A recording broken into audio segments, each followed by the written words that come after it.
Bonjour à tous et bienvenue dans une nouvelle vidéo. Je suis ravi de vous retrouver sur les intrépides du changement. Qui dit spiritualité dit reconnexion avec son essence unique. Et qui dit reconnexion à son essence unique dit transformation intérieure et transformation extérieure par l'action inspirée. C'est donc une transformation. Et cette transformation nous permet de nous libérer des différents blocages, peur, angoisse, stress et ainsi nous permettre de vivre une vie extraordinaire, celle dont nous avons toujours rêvé, celle qui nous a toujours le plus inspiré. C'est ça le projet des intrépides du changement, c'est ce que je propose à travers mes différents ateliers collectifs, mes différentes vidéos et aussi les accompagnements individuels que je propose. Aujourd'hui, on va parler des accords Toltec et notamment du numéro 3, ne pas faire de suppositions. Alors, les accords Toltec, c'est un enseignement de Don Miguel Ruiz, un petit livre de développement personnel et de développement spirituel qui nous permet de reprendre le pouvoir intérieur, de nouveau être libre et authentique par l'application de 4 principes. Le troisième de ces principes, c'est ne pas faire de suppositions.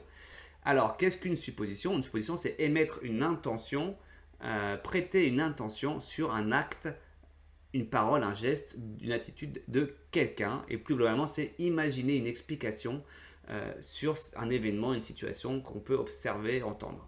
Et dans ce phénomène d'émettre une hypothèse, une explication, on va le considérer comme vrai, comme une source de certitude sur laquelle on va se baser pour prendre des décisions.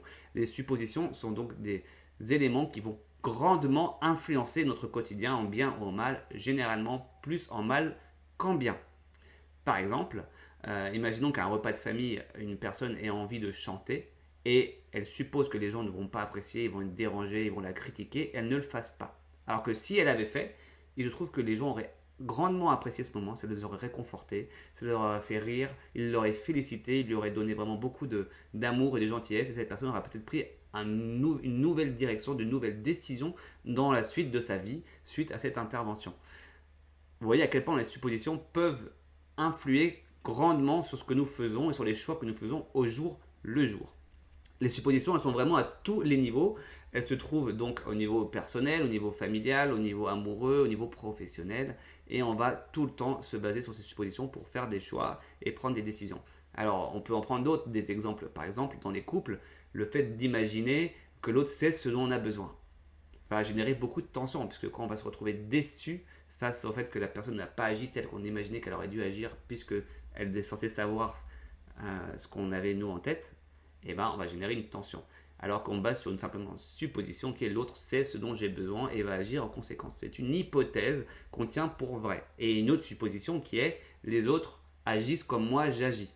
Ce qui fait que si une personne n'agit pas comme moi je considère que c'est correct d'agir, alors cette personne est, et là on émet une autre supposition, irrespectueuse, n'a pas beaucoup de valeur et je vais agir avec cette personne d'une manière différente. Donc finalement les suppositions vont nous générer des états émotionnels, positifs ou négatifs. Imaginez que vous attendiez quelqu'un, votre petit ami ou petite amie, et vous avez rendez-vous à 11h du soir. Et il est 1h30 du matin, elle ne répond pas au téléphone, elle n'est toujours pas arrivée, et là, elle apparaît. À ce moment-là, entre 11h30 et 1h30 du soir, chez vous, vous êtes donc en train d'attendre votre copine, vous allez générer certains schémas, vous allez supposer, vous allez angoisser, il lui arriver quelque chose, ou elle m'a trompé, elle a rencontré des gens, elle ne m'aime pas, et tout ça va générer un état émotionnel vraiment fort. Et quand cette personne va arriver, on va décharger notre bile face à cette personne. Comment as-tu pu? Seulement des personnes irrespectueuses agissent comme ça, tu aurais pu au moins, moi j'aurais dû faire ça, etc. Et on va déverser la bile et générer une tension, un conflit qui peut amener jusqu'à même une rupture ou des violences ou voire même des morts pendant des cas extrêmes. Donc tout ça basé sur une simple supposition, un malentendu a eu lieu et un problématique émotionnelle. Ça va générer des blocages et ça va vraiment nous freiner et générer des relations humaines peu harmonieuses. Ce n'est pas ce que nous recherchons. Alors, comment on peut faire pour se débarrasser de ce syndrome de supposionnite aiguë? Eh bien, je vais vous donner 4 éléments à prendre en considération et à exploiter. Voilà, parce que finalement, cet accord Toltec, il est très difficile et délicat à appréhender vu qu'on suppose quasiment tout le temps, on est tout le temps dans ce schéma d'hypothèse et les journaux et les informations des médias ne nous aident pas parce que également, ils vont se baser beaucoup sur des extrapolations, des opinions sur des sujets. Et si notre cerveau capte cette information directement, il est très difficile après, une fois qu'on a pris ça pour réel, même si on démontre ensuite que ce qui a été dit auparavant était faux, de revenir en arrière, puisqu'on va avoir pris l'information comme acquise, comme certitude. Et le schéma de revenir en arrière est compliqué. C'est le phénomène des putaclics sur Internet, qui est vraiment très malsain sur du long terme, puisqu'on va juste lire un titre, on va prendre ça pour réel, pour certitude, on va se émettre une opinion et une croyance, une réaction émotionnelle, et ensuite, si jamais quelqu'un nous dit non, mais finalement, ça c'était pas ça, eh ben, il est trop tard, 90% des cas ou plus, on va être figé dans cette attitude, alors qu'on se base juste sur un titre qui supposait lui-même quelque chose. Voilà, donc ce phénomène, il est vraiment insidieux. Donc comment faire pour ne pas supposer au quotidien? Alors moi, ce que je vous recommande, d'abord, c'est quelque chose que vous allez retrouver dans quasiment toutes mes vidéos, c'est réussir à dissocier les faits des interprétations que l'on peut en avoir. Par exemple, un fait, c'est il fait 34 degrés. Une interprétation, une opinion, c'est il fait chaud. Une interprétation, c'est les vendeurs de piscine, les vendeurs de glace vont s'enrichir et maintenant, à cause de ça, blablabla. Bla. Dans les trois cas, on se base sur la même chose. Il fait 34 degrés. Là, c'est un fait concret. Et tout le reste n'est que interprétation émotionnelle suite à la situation, face à la situation. Dans le cas de la personne qui arrive en retard ou qui n'arrive pas à l'heure ou qui vient tard, là, et voilà, le simple fait c'est il est 1h30 du matin, la personne n'est pas là. Elle avait dit qu'elle viendrait à 11h, il est 1h du matin, elle n'est pas là. Tout le reste n'est qu'interprétation. Donc, réussir à dissocier dans son cerveau, dans sa vie quotidienne, l'effet des émotions, des interprétations émotionnelles, c'est un jeu qu'on peut faire constamment, puisqu'on le fait tout le temps. On est tout le temps en train d'interpréter. Tout le temps. Donc, si on réussit à avoir ce jeu, dire ah là, ça c'est le fait, et là c'est l'interprétation, là c'est ça. On va commencer à devenir plus souple avec soi-même et avec les autres. Et à partir de là, mieux s'exprimer, parce qu'on va se baser sur les faits pour exprimer son ressenti, plutôt que sur une interprétation qui est déjà basée sur une supposition et générer donc une bile émotionnelle envers l'autre et ainsi générer un conflit possible. La deuxième étape, c'est savoir à quel moment on est en train de supposer et à quel moment on ne l'est pas. Donc c'est l'auto-observation, encore une fois. À quel moment je suis rentré en supposition, à quel moment je ne suis pas. Réussir à être conscient de ça. Ah là, j'ai supposé. Ah là, j'ai rien supposé.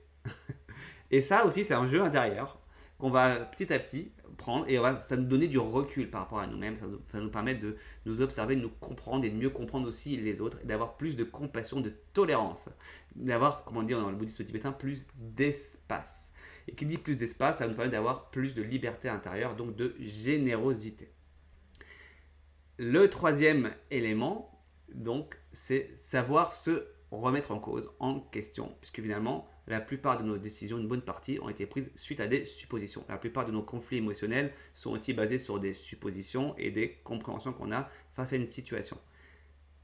Est-ce que je suis capable de ne pas me prendre pour un je sais tout?